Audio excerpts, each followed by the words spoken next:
2022. Recebendo aqui agora no programa, no Panorama de hoje, eu estou Herbert Castro, advogado, para falar sobre alguns assuntos relacionados aí ao segurado especial, aposentadoria, agricultura e outros assuntos aqui no Panorama. Doutor Herbert, bom dia, mais uma vez um prazer falar contigo aqui no programa.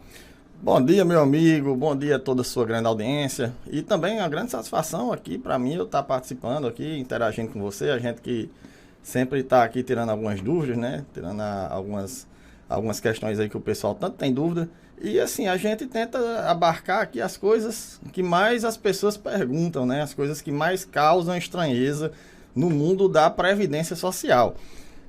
Muitos assuntos são tabus. As pessoas elas têm algumas crenças, alguns mitos sobre previdência social e até são ensinadas de forma errada, né? A gente vê constantemente aí informações erradas, tanto na internet como em outras mídias, situações em que as pessoas acreditam que devem fazer, mas na verdade elas não deveriam, né? Infelizmente, até muitas vezes ensinada por maus profissionais, maus advogados que ensinam práticas ruins na hora de se tentar conseguir um benefício. Isso a gente vê constantemente, né? Alguns ensinamentos que, infelizmente, né, os maus profissionais, né, aqueles que ensinam as pessoas a fazer certas coisas, eles macunam a imagem dos advogados que trabalham, de fato, corretamente com previdência social, né? Algumas coisas como do tipo, a gente vê coisas absurdas, mandar as pessoas se separarem para ter direito a benefício, isso a gente vê demais. Mandar as pessoas mudarem endereços das casas, das residências, para poder receber benefício assistencial. Já vi gente falando, por exemplo, de mudar vá para o sítio que você consegue se aposentar. Isso. No último ano da aposentadoria, se muda para o sítio, fica lá um ano. Isso é a má advocacia, né, cara? Isso aí você está colocando a pessoa em risco. Isso é um absurdo, porque como é que você faz um negócio desse? Muitas vezes a pessoa passa a vida exercendo uma função de mototáxi, de diarista, de tal. Ela, por ter documentos como agricultor, ela acha que vai poder se aposentar como agricultor. E aí, às vezes, um mau profissional manda a pessoa fazer isso aí, né? Não, vá para o sítio, coloque tudo no seu nome como agricultor. Infelizmente, as pessoas que fazem isso, elas não são orientadas dos riscos que elas estão passando, né? Infelizmente, o mau advogado é aquele que pega o processo de todo jeito, não quer saber se a pessoa realmente foi agricultora a vida toda e dá entrada no pedido, aquela famosa se colar, colou, né? Não, se der certo, deu. Isso é horrível, porque isso suja a imagem das pessoas perante a Justiça Federal, perante o INSS, né, de achar que todos, muitas vezes até de pensar que todos os profissionais vão necessariamente trabalhar assim. A pessoa que ela recebe essas orientações de advogados, elas mesmas correm o risco de serem processadas, né, de repente ter que pagar aí custas devido à má fé, que muitas vezes ela não tem nem a consciência de que está fazendo. E baseado nisso, a gente hoje, a minha suposição aqui foi de a gente começar a falar sobre esse tema, que muita gente não tem consciência. Qual é a diferença de um agricultor para um segurado especial? Por que tem tanto agricultor hoje que não se aposenta, né? Qual o motivo de tanto agricultor hoje não conseguir a sua aposentadoria perante a Justiça Federal, né? Isso é uma coisa que a gente vai tratar aqui. Qual o motivo disso, né? Então a gente sabe que uma das questões é essa dualidade. Eu não sei se você tem um conhecimento, mas existe uma diferença entre segurado especial e agricultor. Qual é a diferença? O agricultor, né, para começar, todas as pessoas elas são obrigadas a pagar INSS. Por isso que a gente chama de contribuição obrigatória, né? Hoje muita gente não paga por medo de perder Bolsa Família, de não conseguir se aposentar como agricultor. Mas a diferença é o seguinte: quem é que é isento de pagar INSS?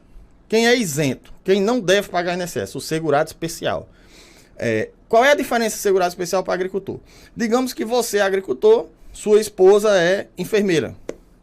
Ela é enfermeira e você é agricultor, trabalha no roçado.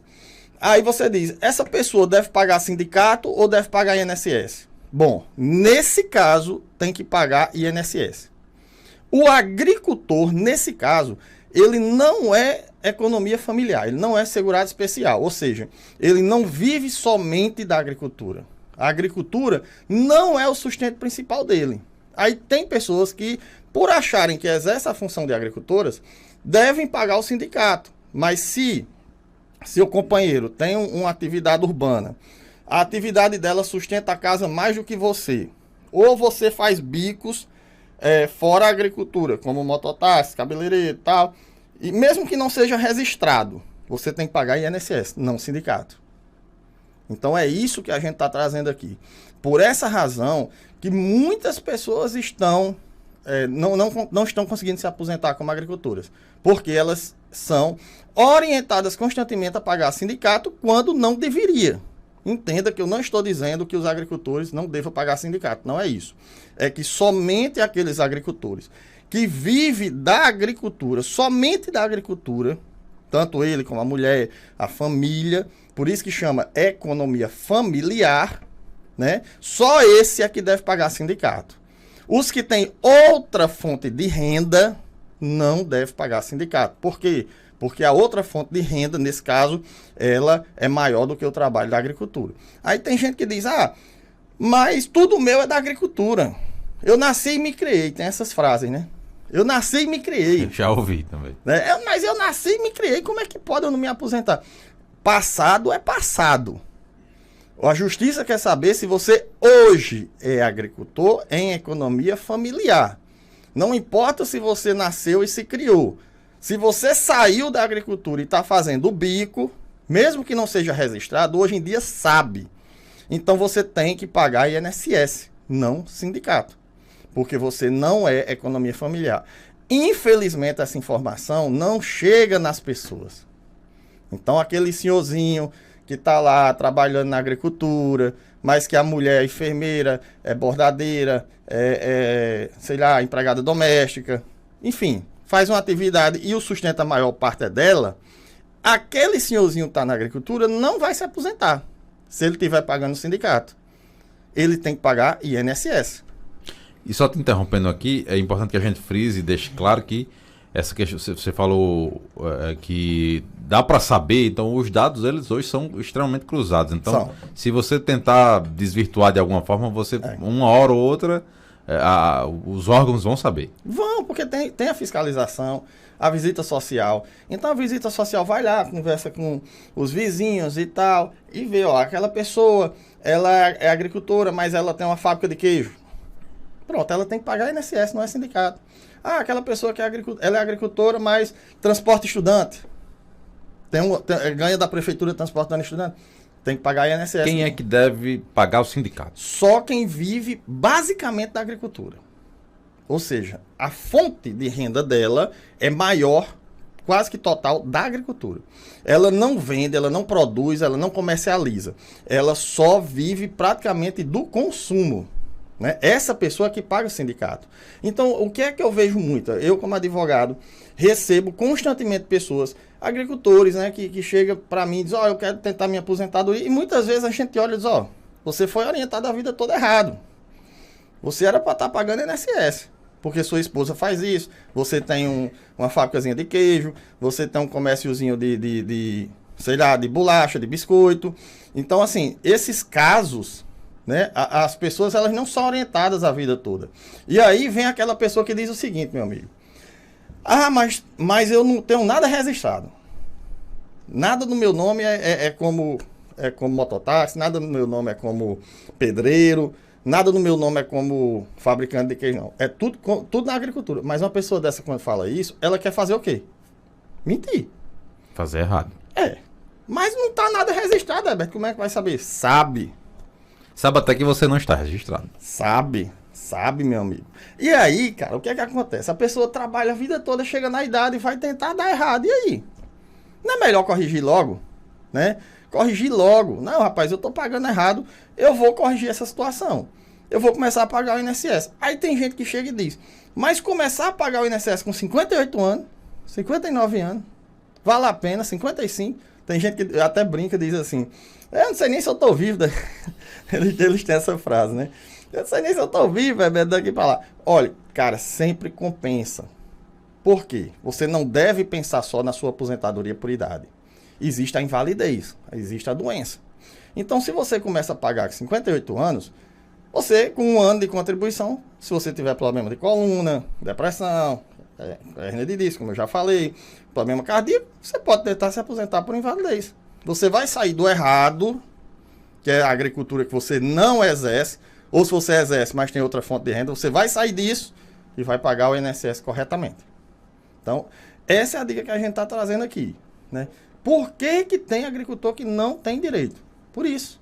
Ou tem uma companheira que tem outra renda, ou ele mesmo tem outra renda por fora, e aí, nesse caso, tem que pagar INSS, né? Aí tem muita gente que chega para mim e diz assim, mas Herbert, hoje em dia, ninguém vive só da agricultura não, homem.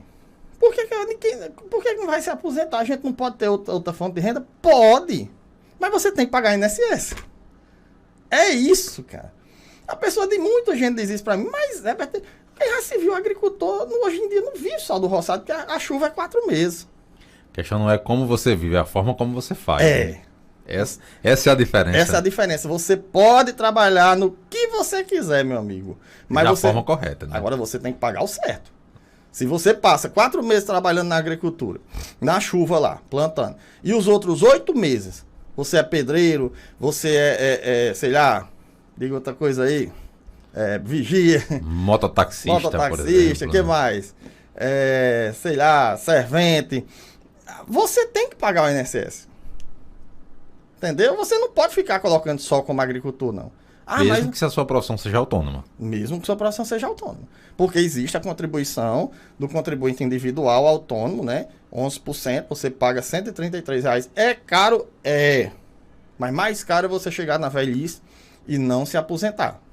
Aí o preço sai mais caro, né? Hoje existe também contribuições diferenciadas. De 5%, R$60 por mês, para quem recebe Auxílio Brasil, né? Mas o importante é que a pessoa não pare de contribuir. Isso é o fundamental, né? E aí a gente conversando no início, você falou que uma pessoa deu entrada direto no INSS e tal, aí eu até brinquei, eu disse, mas rapaz, deu entrada sem ter orientação. É outro mito, que as pessoas, elas dão entrada no INSS por elas mesmas. É uma coisa que a gente não orienta. Não passa isso para as pessoas, porque é sempre bom que ela seja orientada antes pelo advogado. Ah, mas no INSS? Sim. Mas me falaram que não precisa de advogado. Nem tudo que não precisa, não deve. Né? É verdade. Eu até brinco com uma pessoa assim, quando a pessoa me fala isso, eu digo, tu precisa usar a camisa? A pessoa fala, precisa. Eu digo, não, você deve. Você não precisa, não. Se você quiser não usar, você não usa. Você vai sair sem na rua, sem camisa. Mas você não vai ser preso nem nada. Mas deve, né? Então essa é a diferença de precisar e dever. Por isso que eu digo, nem tudo que não precisa não se deve. Muito bem. Tem gente aqui perguntando, tem pergunta do ouvinte através de 992053030. Algumas aí fogem dessa questão da diferença entre o segurado especial e o agricultor. O ouvinte diz aqui o seguinte, eu tenho uma pensão por morte e não sei se é para sempre. Gostaria de ficar tranquilo sobre esse assunto. Pensão por morte é para sempre? Hoje não. Hoje não mais. Para quem é jovem, não é mais para sempre. Abaixo de 45 anos, ela não é mais para sempre. Ela é tabelada, né? Existem uns períodos aí de 10, 15 anos que a pessoa recebe, dependendo da idade dela, hoje é uma tabela, né? E dependendo dessa idade, ela recebe durante alguns anos. Acima dessa idade, ela é para sempre. Outra situação também que não é para sempre é quando a viúva mora pouco tempo com o falecido, ou seja, ela morava pouco tempo, há 4 meses, 6 meses, e o cara faleceu. Então, quando ela mora pouco tempo com a pessoa, ela recebe só alguns meses de benefício. Mas por que existe isso? Para evitar fraude. O que acontecia antigamente, antes da reforma da Previdência? As pessoas, tinha uma pessoa ali, estava perto de morrer, estava com mal grave, e aí alguém da família chegava, vamos casar aqui a diarista com o nosso avô para ela ter direito à pensão e ela passa metade para a gente. Isso acontecia, né?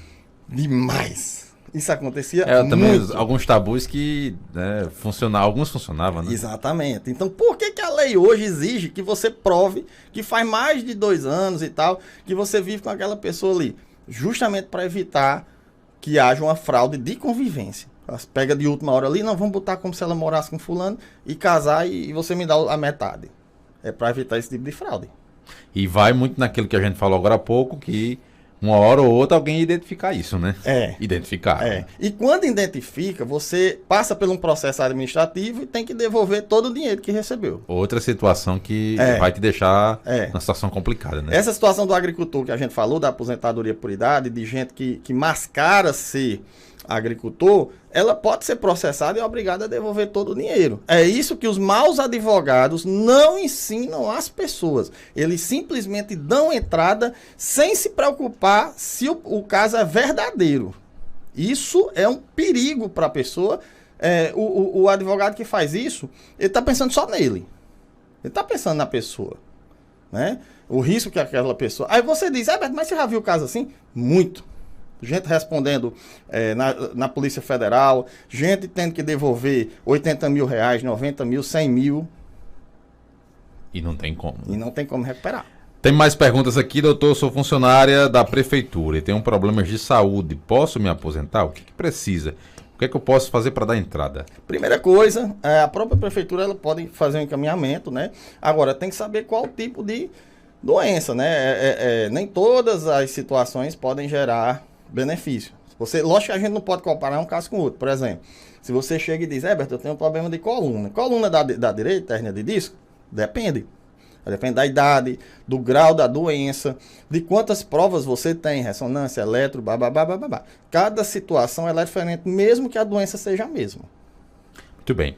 Sou autônoma, tenho 45 anos, recebo auxílio. Já posso começar a pagar? Como devo fazer? Eu imagino que ela esteja falando aí do INSS, né? Ela falou auxílio, a gente não entendeu se é auxílio Brasil ou a doença, né?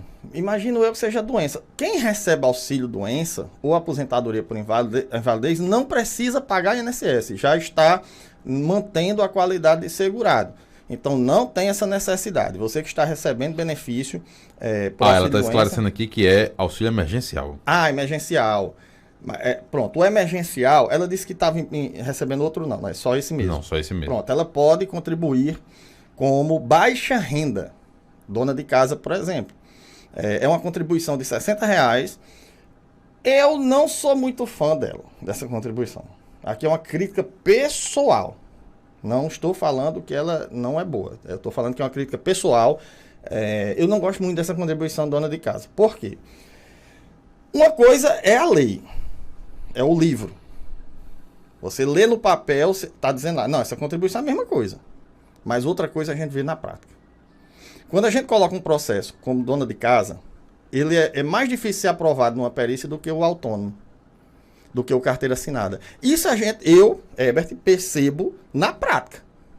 Não está no livro, não está na lei.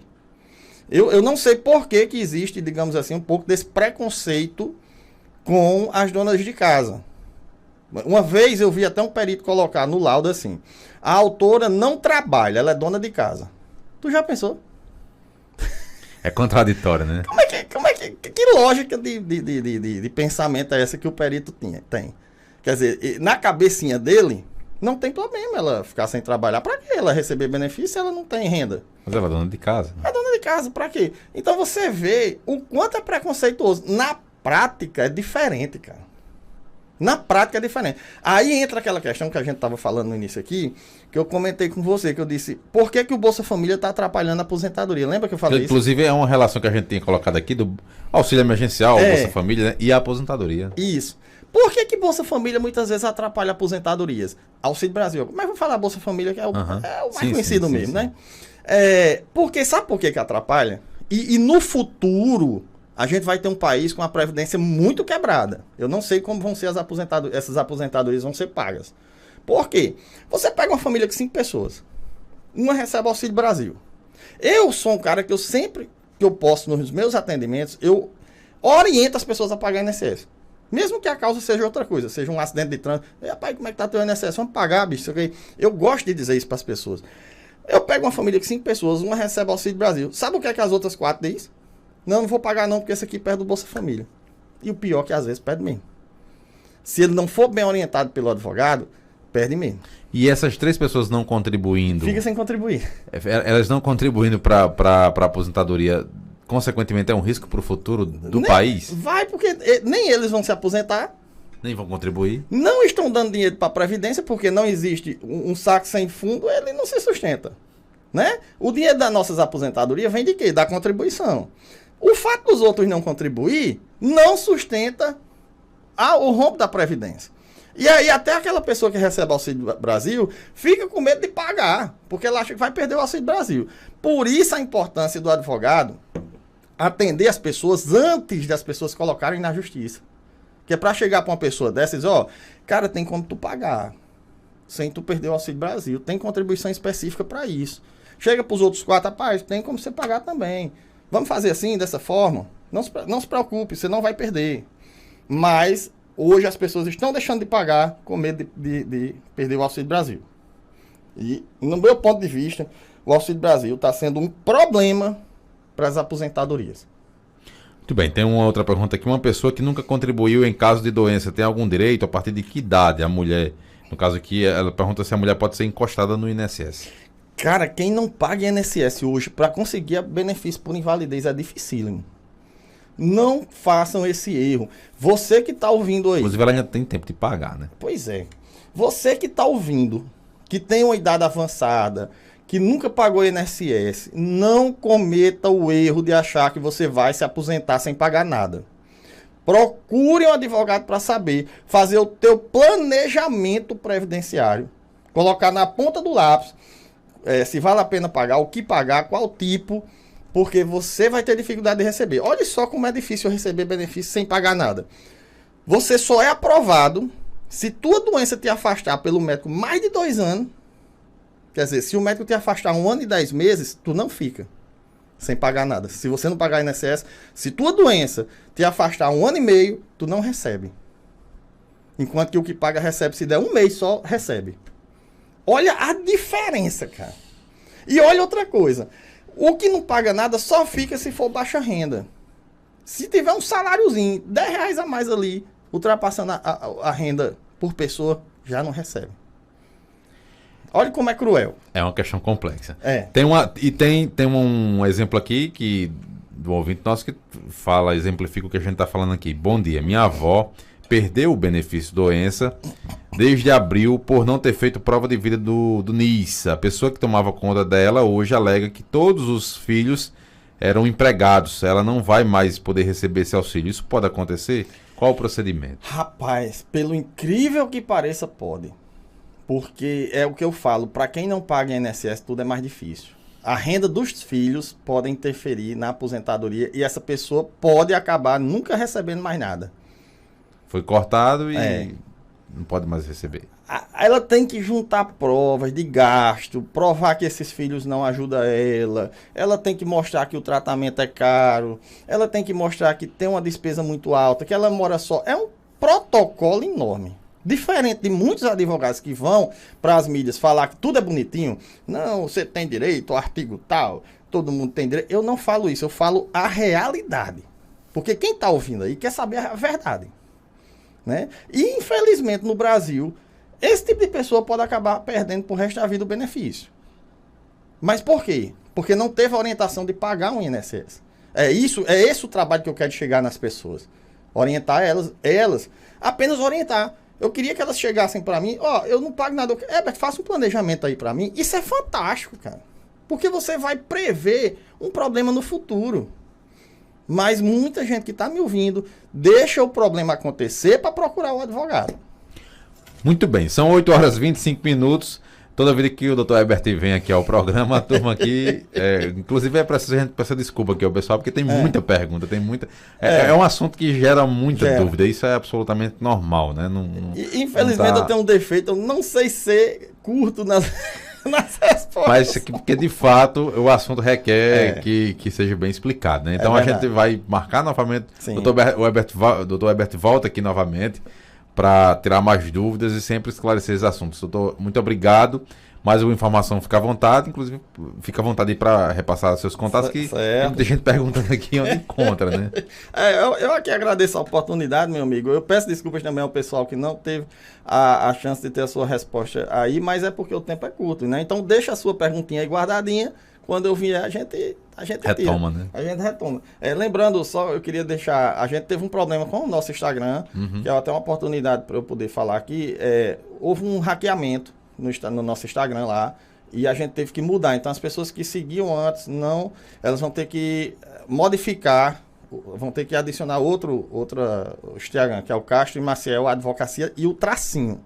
Porque o antigo, infelizmente, houve um bloqueio, um hackeamento dele, a gente perdeu. Repita aí então de novo. Castro e Maciel e não sei o nome daquele tracinho. Underline. Acho que é underline, né? Castro e Maciel, underline. Underline. Não, desculpa, Castro e Maciel Advocacia, underline. Castro e Maciel Advocacia, underline. Underline aí é o tracinho. Pronto, o pessoal vai procurar no Instagram aí e segue aí o Dr. Herbert e pode repassar as informações. Porque a gente tava com esses dois e muita gente tava confuso, porque o pessoal do antigo não tava conseguindo ver, nem conseguir contato. Então a gente teve que refazer, houve esse problema com hackeamento, né? Mas graças a Deus a gente resolveu.